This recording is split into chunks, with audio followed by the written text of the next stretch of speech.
ഇതെൻ്റെ പച്ചമുളകിൻ്റെ കുറച്ച് തൈകളാണ് കേട്ടോ. അപ്പോൾ എന്താണെന്ന് വെച്ച് കഴിഞ്ഞാൽ ഞാൻ വീഡിയോ എടുക്കാനായിട്ട് ഒരു കാര്യമുണ്ട്. ഞാൻ ചെറുതായിട്ടൊരു ടിപ്പ് ചെയ്തു കൊടുത്താണ്. അപ്പോഴേക്കിത് നല്ല ബ്രാഞ്ചസ്, ഇഷ്ടം പോലെ ബ്രാഞ്ചസ് ഒക്കെ ആയിട്ട് നല്ല തഴച്ച് വന്നിട്ടുണ്ട്. അപ്പോൾ അതൊന്ന് ഷെയർ ചെയ്യാനായിട്ടാണ് ഇന്നത്തെ വീഡിയോയിൽ. എന്താണെന്ന് വെച്ച് കഴിഞ്ഞാൽ ചെറിയ ഒരു തൈ ഒരു നമ്മുടെ കൈപ്പത്തിയേക്കാൾ ഇച്ചിരി കൂടെ നീളം ഉണ്ടാവും. അതൊരു ഒറ്റ സ്റ്റെമ്മായിട്ട് നിന്ന ഒരു തൈയായിരുന്നു. ഇപ്പോൾ ദേ കണ്ടില്ലേ, ഇഷ്ടം പോലെ ബ്രാഞ്ചസ് വന്നിട്ടുണ്ട്. അപ്പം ഞാനിതെന്താ ചെയ്തതെന്ന് വെച്ച് കഴിഞ്ഞാൽ ചെറിയൊരു പ്രൂണിങ് ആണ് നടത്തിയത്. അതായത് വളരെ സിമ്പിളായിട്ട് നമുക്ക് ചെയ്യാൻ പറ്റുന്ന കാര്യമാണ്.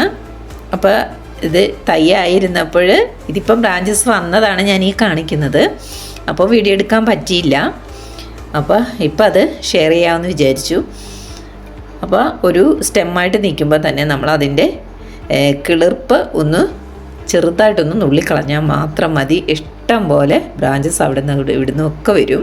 അപ്പോൾ നല്ല ബുഷിയായിട്ട് ചെടി നിൽക്കുകയും ചെയ്യും, കാണാനും നല്ല ഭംഗിയാണ്. ആ ബ്രാഞ്ചസിൽ നിന്നൊക്കെ ഇഷ്ടം പോലെ പൂക്കളും ഉണ്ടായി നന്നായിട്ട് കായ പിടിക്കുകയും ചെയ്യും. അപ്പോൾ ഞാനിതൊന്ന് കാണിച്ചു തരാം എങ്ങനെയാണെന്ന് വെച്ച് കഴിഞ്ഞാൽ, ഇതിലൊന്ന് കാണിച്ചു തരാം. ചെറുതായിട്ട് ഇതിൻ്റെ ഈ തലപ്പ് ഇതേപോലെ ഇങ്ങനെ ഒന്ന് നുള്ളിക്കളഞ്ഞാൽ മതി. കണ്ടില്ലേ, ഇങ്ങനെ ഒന്ന് എടുത്ത് കളയുക. അപ്പോൾ പിന്നെ ഇതിൻ്റെ ഈ രണ്ട് സൈഡിൽ നിന്നൊക്കെ ബ്രാഞ്ച് വരും. അപ്പോൾ അങ്ങനെ ഒന്ന് ചെയ്ത് കൊടുത്ത് നോക്കുക കേട്ടോ. ഇനി നമുക്ക് ഇതിൽ കൂടുതൽ കായകൾ ഉണ്ടാകാനും അതേപോലെ തന്നെ പൂക്കൾ ഉണ്ടാകാനായിട്ട് ചെറിയൊരു ടിപ്പും കൂടെ കാണിച്ചു തരാം. നമ്മൾ വീട്ടിൽ ഉള്ള ഒരു സാധനം വെച്ചിട്ട് പെട്ടെന്ന് ചെയ്യാൻ പറ്റുന്നതാണ് കേട്ടോ. മുട്ട പുഴുങ്ങിക്കഴിഞ്ഞ് സാധാരണ ഇപ്പോൾ എല്ലാവരും അതിൻ്റെ വൈറ്റാണ് കഴിക്കുന്നത്, മഞ്ഞക്കരു അങ്ങനെ അധികം കഴിക്കാറില്ല. അപ്പോൾ അത് വേസ്റ്റാക്കി കളയുകയാണെങ്കിൽ നമ്മൾ ഇതേപോലെ അതൊന്ന് എടുത്തിട്ട് മിക്സിയുടെ ജാറിലോ അല്ലെങ്കിൽ വെറുതെ ഒന്ന് കലക്കി എടുത്താലും മതി. കുറച്ച് വെള്ളം ഒഴിക്കുക, എന്നിട്ടൊന്ന് കലക്കി എടുക്കുക.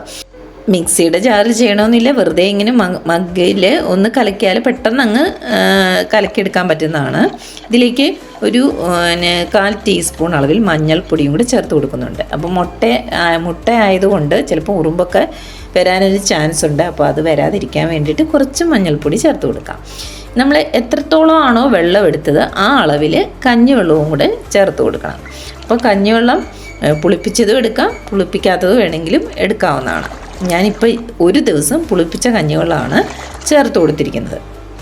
അപ്പോൾ പുളിപ്പിച്ച കഞ്ഞിവെള്ളമാണെങ്കിൽ നമ്മളതൊന്ന് ഡൈല്യൂട്ട് ചെയ്ത് എടുക്കണം. അല്ലെങ്കിൽ വെള്ളം എത്രയാണോ എടുത്ത് അത്രയും തന്നെ കഞ്ഞിവെള്ളവും കൂടെ എടുത്ത് യോജിപ്പിച്ച് ഒഴിച്ചാലും മതിയാവും. ഇപ്പോൾ ചെറിയൊരു ബക്കറ്റിന് നിറച്ച് ഞാൻ വെള്ളം കൂടുതൽ ഒഴിച്ചു കൊടുത്തിട്ടുണ്ട്. അതായത് പുളിപ്പിച്ച കഞ്ഞിവെള്ളം ആയതുകൊണ്ട്. ഇനി ഓരോ മഗ് വീതം നമുക്കിത് തൈയുടെ ചുവട്ടിലേക്ക് ഒഴിച്ചു കൊടുക്കാം. അപ്പോൾ മുളകും തൈയിൽ ഇതേപോലെയൊക്കെ ഒന്ന് ചെയ്ത് നോക്കുക, അടിപൊളി റിസൾട്ടായിരിക്കും.